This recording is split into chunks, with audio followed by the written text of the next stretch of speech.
বন্ধুরা, আশা করি তোমরা সবাই সুস্থ আছো, ভালো আছো এবং মহান ঈশ্বরের কৃপায় তোমরা প্রত্যেকেই ঈশ্বরের দয়ার নিচে আনন্দে তোমরা দিন কাটাচ্ছ। আমরা প্রভুকে ধন্যবাদ দেই যে তিনি আমাদেরকে সুস্থ রেখেছেন।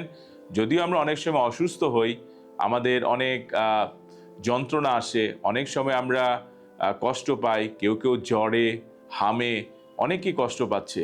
এবং আমরা যখন হসপিটালে যাই, তুমি দেখবে যে কত রোগী, কত অসুস্থ মানুষ পীড়িত এবং তারা যন্ত্রণায় কাতরাচ্ছে। এবং এই যে মানুষের সুস্থ থাকবার আকাঙ্ক্ষা, এটি অনেক আগে থেকেই। এবং সুস্থ মানুষ তার মনও ভালো থাকে এবং সে আরও যিশুর পক্ষে কাজ করবার জন্য আগ্রহী হয়। বর্তমানে মেডিকেল অনেক উন্নতি লাভ করেছে, অনেক রোগের চিকিৎসা এসেছে, ভ্যাকসিন এসেছে এবং আমরা দেখতে পেয়েছি মানুষের এখন আয়ু অনেক বৃদ্ধি পেয়েছে। আমরা এটাতে ঈশ্বরের ধন্যবাদ দেই। কিন্তু সুস্থতা আমাদের জীবনে একটি অনবদ্য এবং অন্যতম একটি প্রার্থনা প্রত্যেকের জীবনে।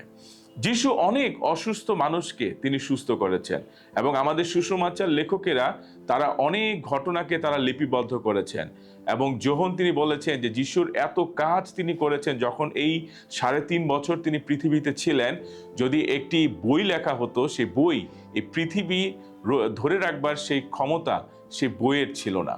এত এত ঘটনা যিশু যখন এই 3.5 বছর তিনি ছিলেন। তাই আমরা বুঝতে পারি যে সুস্থতা আমাদের প্রত্যেকের জীবনে, আমাদের প্রত্যেকের ব্যক্তিগত জীবনে একটি অন্যতম একটি লক্ষ্য। প্রভু যীশু খ্রিস্ট, আমরা আজকে এমন একটি ঘটনা দেখব, যে এমন একটি রোগের কথা আমরা আজকে শুনবো, যে রোগটি অনেক অনেক যন্ত্রণাদায়ক ছিল। এই রোগটির যন্ত্রণা ছিল কারণ এই রোগটি হলে, কারো যদি এই রোগটি হতো, তাকে সমাজ থেকে দূরে রাখা হতো, তাকে আলাদা ঘরে রাখা হতো, এমনকি কোনো আত্মীয় স্বজন বা কোনো ডাক্তার তার কাছে যেতে পারতো না। অনেক ছোঁয়াচে হিসেবে এই রোগটিকে ধরা হতো। মথি তার 8 অধ্যায় এমনই একটি অলৌকিক কার্যের কথা, যেখানে যিশু একজন কুষ্ঠরোগীকে তিনি সুস্থ করেছেন।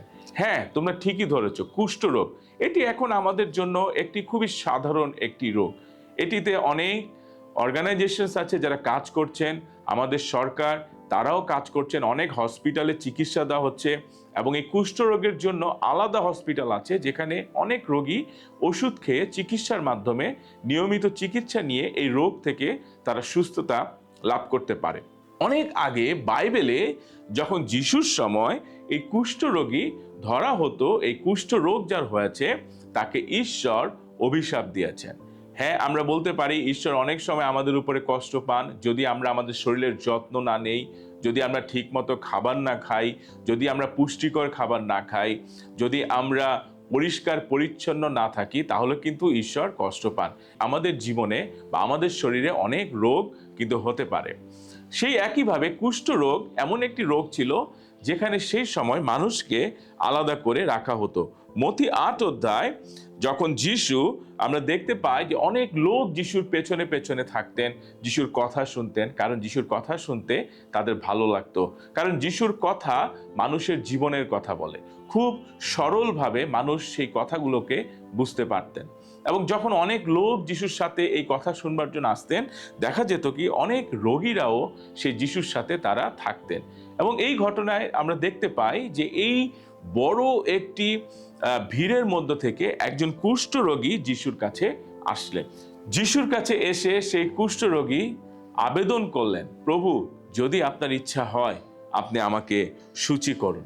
দেখো, তিনি কিন্তু বলেন নাই যে প্রভু আপনি আমাকে সুস্থ করুন, তিনি বললেন যে প্রভু আপনি আমাকে শুচি করুন। এবং এই শুচিতা এবং এই সূচি থাকবার জন্য সেই লোকটি যিশুর কাছে তিনি প্রার্থনা করলেন এবং যিশু তার মনের কথা তিনি বুঝতে পারলেন এবং যিশু হাত বাড়িয়ে দিলেন এবং সেই কুষ্ঠরোগীকে তিনি স্পর্শ করলেন এবং সেই কুষ্ঠরোগী তিনি সুস্থতা লাভ করলেন।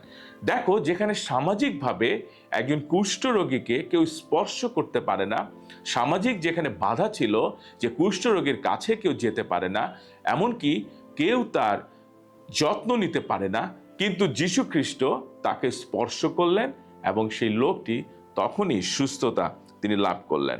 এবং প্রভু যীশু খ্রিস্ট তাকে অনুরোধ করলেন যেন সেই কুষ্ঠরোগীটি যে সুস্থ হয়েছে যেন সে যাজকের কাছে যায়, কারণ যাজক আমরা যদি পুরাতন নিয়মে দেখি, যাজকদের একটি গুরুত্বপূর্ণ কাজ ছিল যে এই কুষ্ঠরোগীদের জন্য সেবা করা, এই কুষ্ঠরোগীদের জন্য প্রার্থনা করা, এই কুষ্ঠরোগীরা যেন শুচি হয় সেই জন্য যাজকদের প্রধান কাজ ছিল যেন তারা এই কুষ্ঠরোগীদের যত্ন নিতে পারে।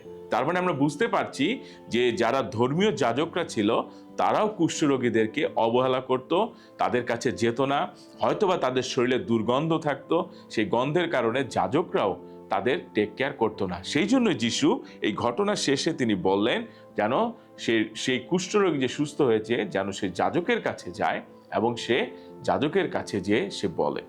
এতে আমরা দেখতে পাই যেখানে সামাজিক বাধা আছে যিশুর কাজ করবার জন্য, যিশুর সেবা করবার জন্য, যেন কোনো বাধা আমাদের জীবনকে যিশুর কাছ থেকে দূরে সরিয়ে না নিতে পারে।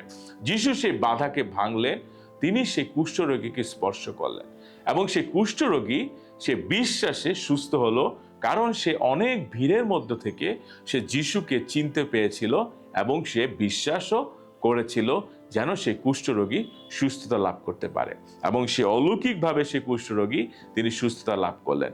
এই কুষ্ঠরোগ বাইবেলে আরো একটি ঘটনা আছে যেখানে একজন নামকরা লোক, একজন নামকরা বিজয়ী সেনাপতি যে এই কুষ্ঠরোগ থেকে যে সুস্থতা লাভ করেছিল।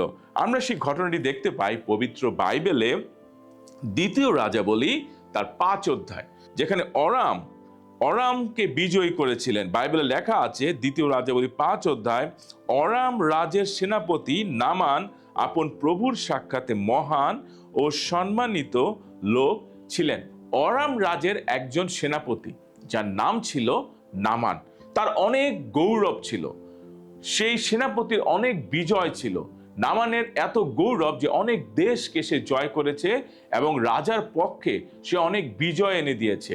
যখন একজন সেনাপতি অনেক বিজয় আনেন তখন তার যে রাজা থাকেন সে রাজারও অনেক গৌরব হয় এবং সেই কথাই এখানে বলেছে।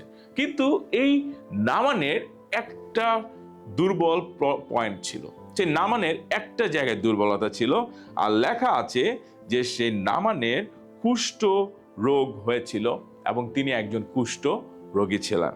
এবং তুমি দেখতে পাই যেখানে যখন সেই দেশে ঈশ্বরের একজন ভাববাদী ছিলেন, সেই ভাববাদীর নাম ছিলেন হচ্ছে ইলিশায়।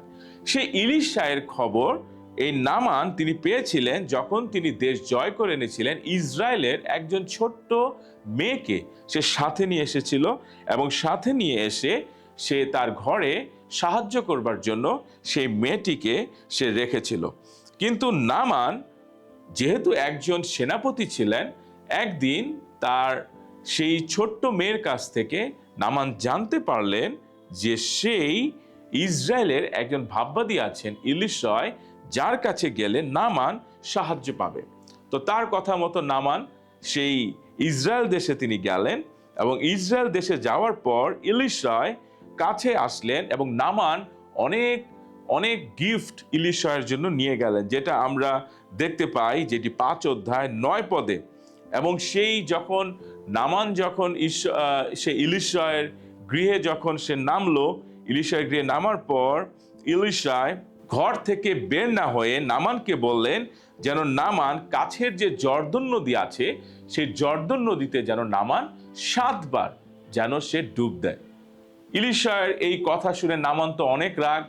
প্রথমত হচ্ছে সে একজন সেনাপতি, বীর সেনাপতি, সে তার ঘরের সামনে এসে দাঁড়িয়েছে, কিন্তু সেই ইলিশয় ভাববাদী সে ঘর থেকে বের না হয়েই ইলিশয়কে সেই নামানকে বলছে যেন সে ডুব দেয়। তো সে মারাত্মকভাবে রাগ হলেন এবং সে অনেক কষ্ট পেলেন। কষ্ট পেয়ে সে আপন নিজের জামা কাপড় তিনি ছিঁড়তে লাগলেন, তিনি নিজেকে অপমানিত বোধ করছেন। কিন্তু পরবর্তীতে দেখা গিয়েছে যে ইলিশয়ের কথা শুনে নামান বাধ্য হলেন এবং নামান বললেন যে যদিও আমার দেশে অনেক নদী আছে, অনেক সুন্দর সুন্দর নদী আছে, তারপরেও যেহেতু সে ভাববাদী বলেছেন, নামান পরবর্তীতে সেই নদীতে গেলেন এবং সেই নদীতে যেয়ে ইলিশায় ভাববাদীর কথা মতো সে 7 বার জলে তিনি ডুব দিলেন। এবং যখন তিনি 7 বার ডুব দিলেন, প্রথমবার ডুব দিলেন তিনি সুস্থ হচ্ছেন না, দ্বিতীয়বার, তৃতীয়বার, চতুর্থবার তার স্কিন আস্তে আস্তে নূতন হয়ে উঠতে লাগলো এবং যখন তিনি 7 বার এই ডুব দেওয়া তিনি শেষ করলেন, তার স্কিন, তার চামড়া কুষ্ঠরোগ থেকে সম্পূর্ণ নূতন একটি শিশুর মতো তার চামড়া হয়ে উঠল। কত অলৌকিক কাজ, ঠিক না? দেখো কত বাধ্য হয়েছিলেন নামান, যদিও তিনি একজন বীর সেনাপতি ছিলেন।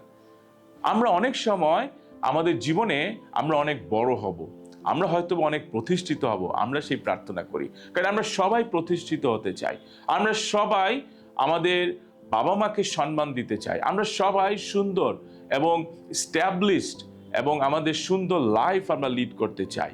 কিন্তু কখনোই যেন সেটা অবাধ্য বা ঈশ্বরের অবাধ্য হয়ে বা ঈশ্বরের ইচ্ছার বিরুদ্ধে যেন না হয়। এই কুষ্ঠ নামান, তিনি কুষ্ঠ রোগ থেকে মুক্ত হয়েছিলেন কারণ তিনি শেষ পর্যন্ত তিনি সেই ভাববাদীর কথা তিনি শুনেছিলেন। আমাদের কাছে ভাববাদী কোথায়? আমাদের ভাববাদীর কাছে আমাদের হচ্ছে ঈশ্বরের বাক্য, এবং ঈশ্বরের বাক্য যারা বলেন তারাই হচ্ছে ঈশ্বরের পক্ষ হয়ে তারা কথা বলেন। তাই তোমাদের কাছে যারা আছেন, যারা পালকেরা আছেন, যারা পুরোহিতেরা আছেন, আমরা যেন তাদের বাধ্য হই, আমরা যেন তারা যে কথা বলে ঈশ্বরের বাক্য থেকে আমরা যেন সেই সমস্ত কথা যেন আমরা হৃদয়ে গ্রহণ করি। মনে রাখবে, ঈশ্বর তিনি বাধ্যতা তিনি পছন্দ করেন, যেন আমরা বাধ্য হই।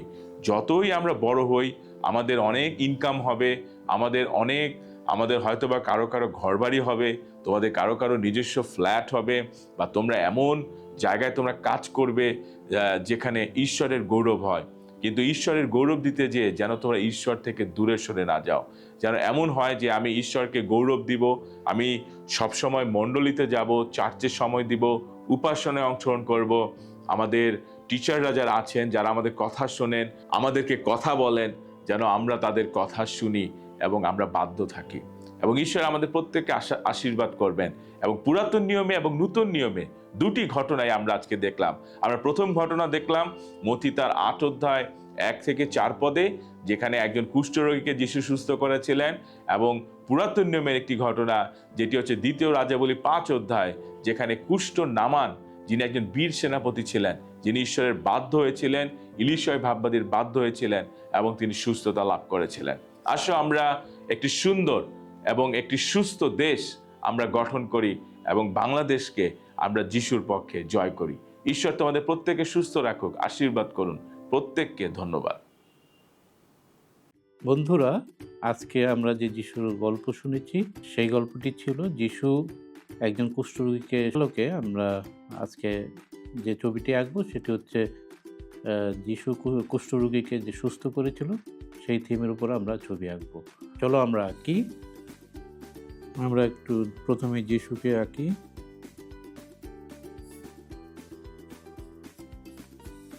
প্রথমে একটা গোল দিব।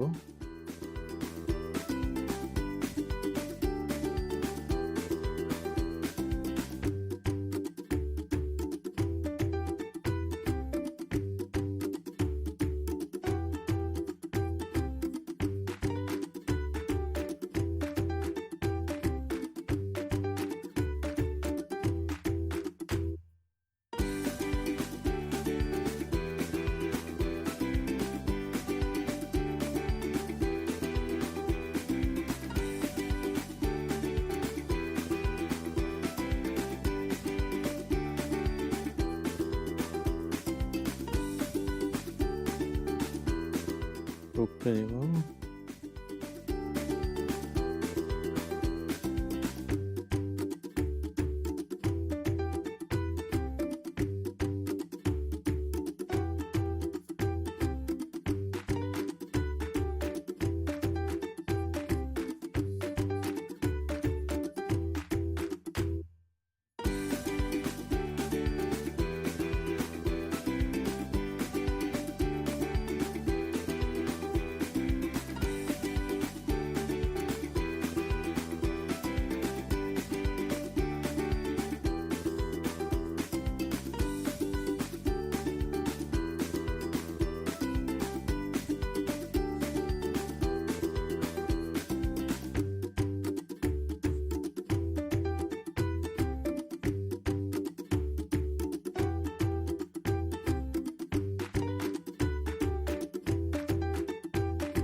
কুষ্ঠরোগী আঁকবো।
আমরা কুষ্ঠরোগীকে আঁকলাম, এখন আমরা কালার করব।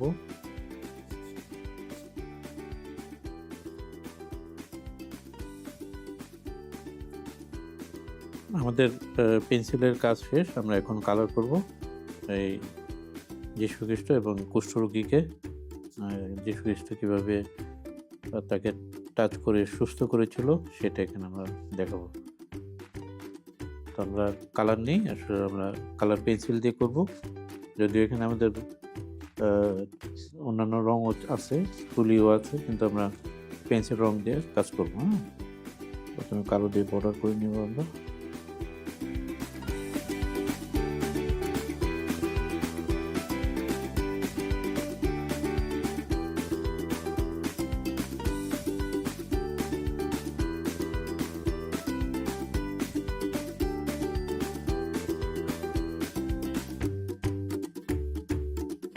আমরা দেখি যে এখানে সেই কুষ্ঠরোগীর হাত নেই, হাতের অনেক আঙ্গুলগুলি নেই, অন্য জায়গায় ছোপ ছোপ আছে কুষ্ঠরোগ, যার ফলে ওর একটা পা আসলে নেই, পচে পড়ে গেছে।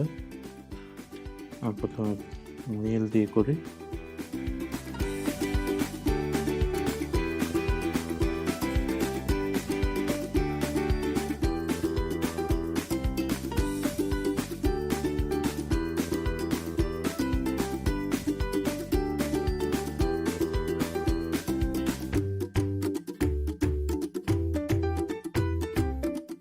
যীশু খ্রিস্টের ড্রেসটা আমরা করলাম।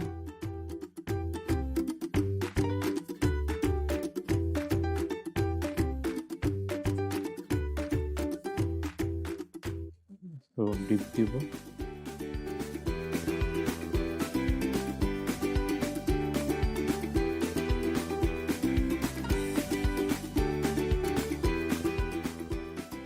আমরা হাতের কালার দেবো স্কিন কালার দিয়ে।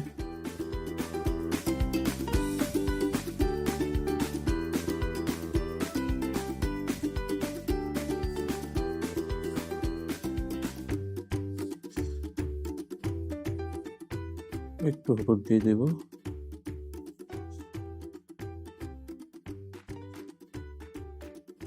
কালো দিয়ে বড় করা হয় নাই,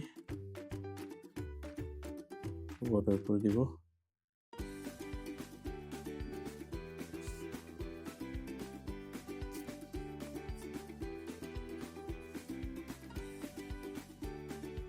কালার দিব ইয়েতে।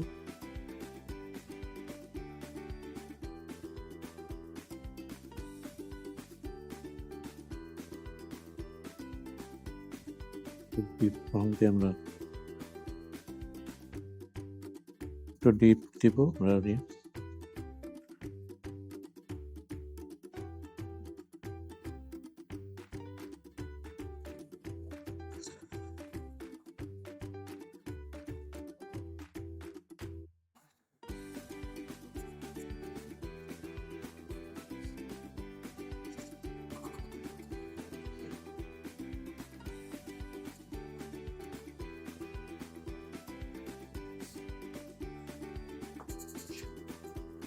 কুষ্ঠের যে স্পটগুলো এগুলো আবার দিব এখানে।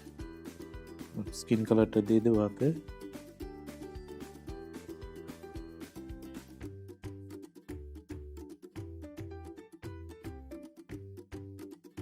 বেস্ট একটু দেবো।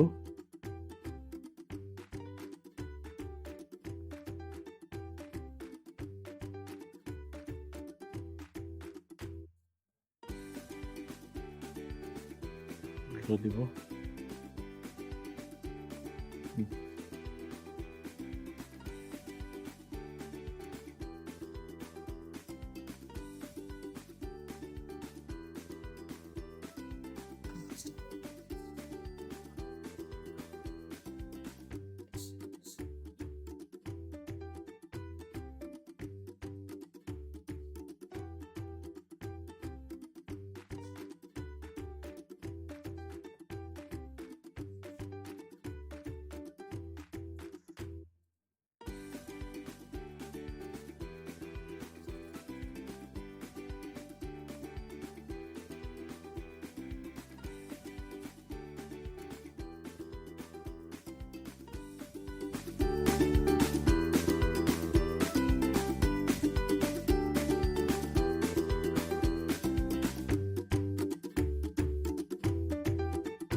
ব্যাকগ্রাউন্ডের কালারটা দিবে সবুজ, যেহেতু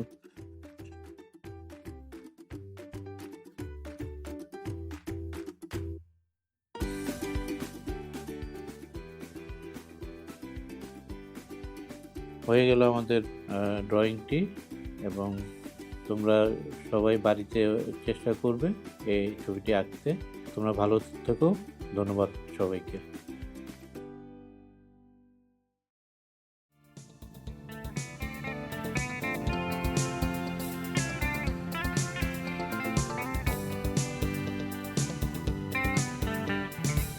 পৃথিবীও তার মধ্যে তার সবকিছু সদা প্রভু, জগৎ তার মধ্যে যারা বাস করে তারাও তার।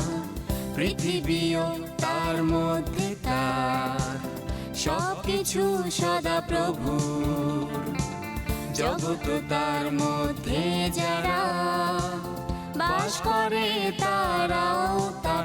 কারণ তিনি গভীর জলে উপরে ভূমির ভিত্তি গাঁথলেন। কারণ তিনি গভীর জলে উপরে ভূমির ভিত্তি গাঁথলেন। আর সে ভূমি মাটির নিচে জলের উপরে ধরে রাখলেন। আর সে ভূমি মাটির নিচে জলের উপরে ধরে রাখলেন। পৃথিবীও তার মধ্যে তার সবকিছু সদা প্রভু, জগৎ তার মধ্যে যারা বাস করে তারাও তার। পৃথিবীও তার মধ্যে কার সবকিছু সদা প্রভু, জগৎ তার মধ্যে যারা বাস করে তারাও তার। কারণ তিনি গভীর জলে উপরে ভূমির ভিত্তি গাঁথলেন। কারণ তিনি গভীর জলে উপরে ভূমির ভিত্তি গাঁথলেন। আর সে ভূমি মাটির নিচে জলের উপরে ধরে রাখলেন। আর সে ভূমি মাটির নিচে জলের উপরে ধরে রাখলেন। আর সে ভূমি মাটির নিচে জলের উপরে। বন্ধুরা, আজকে আমরা গল্প থেকে কি শিখলাম? যিশু আমাদের পাপের ক্ষমা করেন এবং তিনি অনেক রোগ থেকেও আমাদের সুস্থতা দান করেন। গীতসংগীতা তার 103 অধ্যায় 3 পদ। তিনি তোমার সমস্ত অধর্ম ক্ষমা করেন, তোমার সমস্ত রোগের প্রতিকার করেন। একমাত্র প্রভু যীশু খ্রিস্টেরই সেই ক্ষমতা আছে আমাদের পাপ থেকে উদ্ধার করার এবং আমাদের সকল রোগ থেকে সুস্থতা দান করার। তাহলে আমরা যদি কোনো পাপ করি বা অসুস্থ হয়ে যাই, আমরা কার কাছে যাব? আমরা তখন প্রভু যীশু খ্রিস্টের কাছে প্রার্থনা করব এবং আমাদের পাপের জন্য ক্ষমা চাবো। যদি অসুস্থ হয়ে থাকি, আমাদের সুস্থতার জন্য প্রার্থনা করব। আজকে তাহলে এতটুকুই। ভালো থাকো বন্ধুরা।